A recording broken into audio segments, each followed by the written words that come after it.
This Sports Blitz podcast is brought to you by LMG. Grow your business through logo design, paper products, and video production. Visit leemarketing.net to learn more.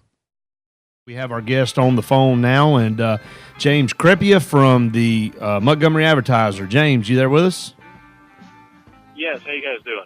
James, we really appreciate you taking out some time this afternoon to join us, and we're doing well. And, again, we want to talk some Auburn basketball, some Auburn football, and let's start with football, then we'll dive on into basketball because spring practice, I believe you were there today, and just give your thoughts on what you were able to see at spring practice today. Well, as usual, it's not too riveting or too revealing, quite honestly, with spring practice because that's how Coach Malzahn likes it. You know, we get about 15, 20 minutes, and like I say, not too much detail usually. The big note of the day being that Ricardo Lewis was not participating today, but apparently that's just a minor ailment, so it sounds like he'll be just fine.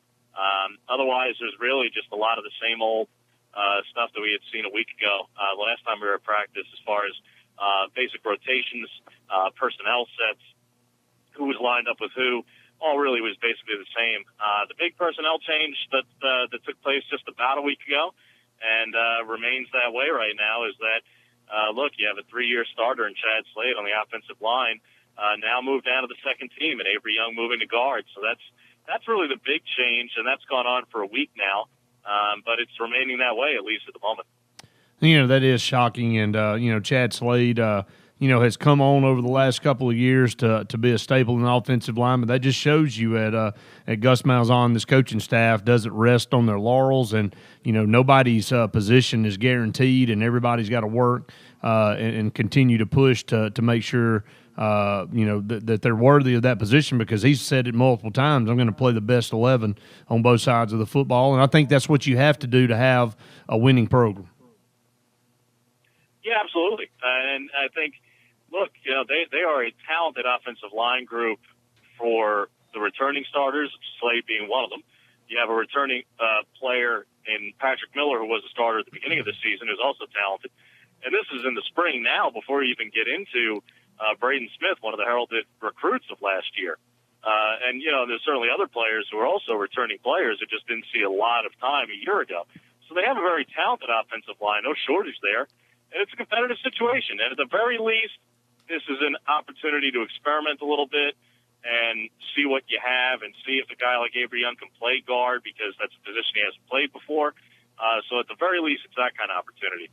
However, it could also be an opportunity where you say, hey, you know what? We didn't think about this before, but we're going to move this guy to guard. And if he pushes Chad Slade or even overtakes him, well, then that's, you know, the goal of the team is to put the best players on the field. And that's not to knock Chad Slade. It's just, look, they are deep and they are competitive at the offensive line, and he may have his starting job in jeopardy come the fall.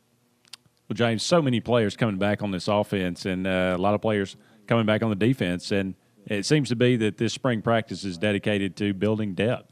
You see a lot of players, a lot of young players getting a lot of time, and that seems to be, you know, a lot of times what spring practice is all about. But it just seems amazing to me that, you know, even going back to the Tuberville days and in the Gene Chizik days, you would hear it so often, you know, well, we're young, you know, we're trying to do this. It always seemed like there was not a lot of depth. But all of a sudden, Gus Malzahn comes on the scene, and in 2 years, his second year, he's already building quality depth. I don't think that's just a coincidence. No, not at all. And like I say, look, there's now that it's year 2 in a system, it's year 2 in an offense, year 2 in a defense. Yeah, look, we all know there were certainly depth issues last year. I mean, that's no secret. There were certainly some issues there. On both ends, on both the offense and the defense. Particularly on the defense and the secondary, there were some injuries that took place, so there were definitely some depth issues there. But in the spring, in particular, it's definitely a time where you want to try and build some depth if you can, if you have the opportunity to. And I think this coaching staff has taken the opportunity to build as much quality depth, particularly on the defense, that it can, and especially with those players who always each year the recruits who come in the summer. That didn't have the opportunity to take part in spring a year ago, well, you know, this is their opportunity to really not have to worry about being on scout team and really taking more reps And this is also a time where the coaching staff can experiment. And there's really, there's no downside to it. So you get to see where some pieces can fit in, maybe that you haven't thought about before. And if you try it out for only a day or two, it really doesn't cost you that much.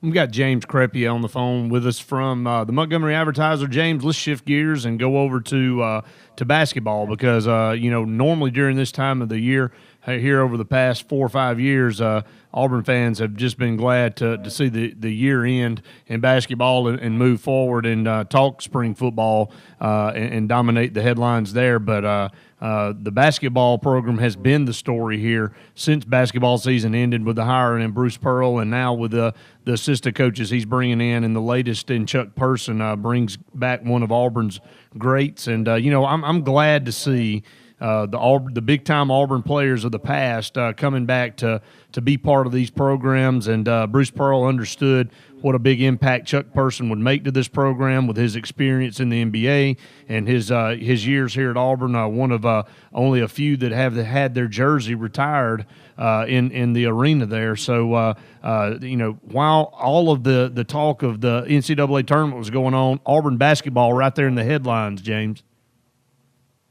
Oh, absolutely, and that's really the biggest benefit when you bring in a coach of Bruce Pearl's caliber is not only what does he give you on the court, but obviously it's no secret here. I mean, Bruce Pearl is a engaging, charismatic coach, and he is going to be a captivating personality that's going to help certainly attract and recruit, as he's shown previously in his past stops, along his career. So that's certainly a big asset. But it also is in the recruiting of a coaching staff. And certainly bringing in Chuck Person, look, this is a coach who, obviously this is a man who interviewed for the head coaching job at Auburn 5 years ago. And this is a guy who has a long and distinguished career as an assistant in the NBA. Could have just as easily stuck there, and stayed in that world, really, even though he was most recently in South Korea. But he said, there's one college I was going to come back to, and it was Auburn. And that's certainly a huge asset for a program looking to really rebuild quickly. And certainly in this day and age in college basketball, it's certainly far easier to rebuild quickly than in the past. So bringing in a distinguished alum with a very accomplished career, who's also a very good coach. This is not just a figurehead hire by any stretch. Certainly, it's a very nice pairing to have Chuck Person on Coach Pearl's staff for the Auburn program. James, it took Auburn 20 years to finally retire Chuck Person's jersey. And, I always got the sense, and I don't know, maybe I had just a false sense, but it seemed like there for a while, the word was, or the feeling was that maybe Chuck and Auburn didn't really get along that well. But I was just struck by his press conference and the way that he talked about Auburn and the passion that, was in his voice and the relationship he continues to have with Sonny Smith. Were you surprised by that, or is that what you had always felt like? No, I'll admit I was not as well versed into the long distance past with some of these issues, so I can't speak to a lot of that. But I think that certainly yesterday that Chuck, speaking about his relationship obviously with Sonny Smith, but his relationship now with Bruce Pearl, and look, Chuck had moved back to Auburn before being hired. He wanted to be back here, and I don't think he moved back simply to get a coaching job, but I mean he was already back in Auburn.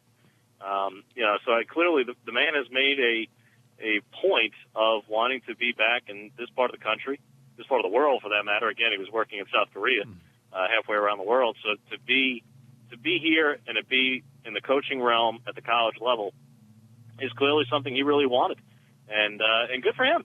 Look, best of luck to him. He'll certainly, like I say, he's an accomplished NBA assistant. I'm sure he will bring a lot to Bruce Pearl's staff, and it only helps when you're trying to rebuild a program that has gone through what was, one of the worst 4-year stretches in its history. James, on the recruiting note there, I know Bruce Pearl, still hasn't, still cannot go out and actively recruit, but that'll come with time. And but Chuck Person coming back, I know his nephew will have a chance to to come in and see, he hasn't been recruited actively before this administration came in, but Wesley Person Jr., who I thought, and by watching him in the HSA Final 48 in the 3-point contest and hearing about what he has been able to do over the last couple of years, we called him last year up in Birmingham. Tremendous talent, and just that name sake, I just felt like Auburn was missing the boat on him. Do you think he might get an offer now? Well, I again, like you say, Coach Pearl really can't almost do much of anything other than coordinate with his coaches. Now, in those conversations, while I've quickly developed a pretty good relationship with Bruce, I haven't gotten to the point of getting into the recruiting side. We're all kind of focused on as he assembles his staff, and he still has one hire left to go there. And obviously, there was one recruiting period about a week or so ago. We've got another one coming up. I would think that would certainly be a player on their radar, and obviously when you throw in the family tie with Chuck Person. However, last I had seen, and again, I didn't corroborate this because he wasn't entirely Auburn related at the moment, but last I had seen, I believe Wesley Person Jr. committed to Troy. Now, I could be wrong, but I believe I saw that about a week or so ago. Now, does that mean it's, rock solid, especially with the new landscape of things at Auburn? I don't know. I can't speak to that, but I believe that was last I had seen he had committed to Troy. Well, good stuff there, James. And, again, it'll be interesting to see how it all plays out with Bruce Pearl and filling up the rest of his staff, but already off to a great start and getting a lot of great publicity for this program that desperately needed it because it hasn't been very much to speak about for quite a while, but a lot of that turning around now. But we really appreciate you taking some time out to be on the program this afternoon. Anytime. Appreciate you having me, guys. James, thank you. And that's James Crepea with the Montgomery Advertiser, Andy, and a lot of good stuff there. And I think everybody, we had a big discussion when Bruce Pearl was hired on this program. We were on the air the day he was hired. And a lot of people said, look, we had a few callers said they wish Chuck Person would have been the head coach instead. And now you get the best of both worlds. Bruce Pearl's there, and Chuck Person is back home as well. So I think the days are really, really bright for this Auburn program. I agree 100%. Bruce Pearl, while he is, under this show cause until August, I believe, he is a walking, talking billboard. I mean, he is a living, breathing tweet. He just he can't help it, and he's not doing anything, going out and breaking any rules. But he is influencing recruits, and he's influencing everybody about Auburn University. And if you ever need a guy to come be in your Duncan booth, just give him a call. So he doesn't mind taking his shirt off. No, he doesn't. No, he doesn't. And a lot of good stuff. We're going to take a break here. 888-9-TIGER-9 334-887-3401. More to come on the Tuesday edition of Sports Call right after this.